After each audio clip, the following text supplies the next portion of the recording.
মানুষ চিনতে কখনো কারোর সাহায্য প্রয়োজন হয় না, শুধু আর শুধুমাত্র দরকার হয় দুর্দিনের। এক বালতি দুধকে নষ্ট করতে যেমন এক ফোঁটা লেবুর রস যথেষ্ট, ঠিক তেমন করেই কাউকে চেনার জন্য দুঃসময় যথেষ্ট। এই দুঃসময়তেই মানুষ চেনা যায়, বোঝা যায় খারাপ ভালোর পার্থক্য।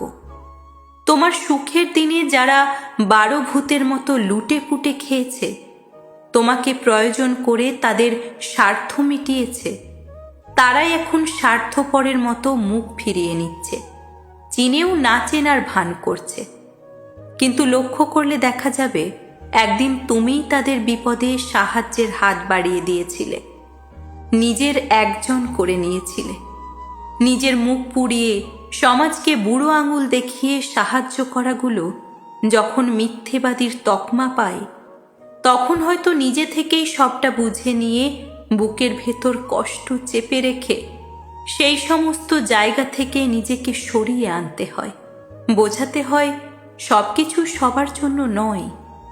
একটা পোষ্যকে লালন পালন করতে করতে তার আচার আচরণ বোঝা গেলেও কখনোই একজন মানুষকে চেনা যায় না, কারণ এই পৃথিবীতে সবচেয়ে কঠিন কাজই বোধ হয় এই মানুষ চেনা। কি মনে হয় আপনাদের? অবশ্যই কমেন্ট করবেন। ভালো লাগলে ভিডিওটা শেয়ার করতে ভুলবেন না।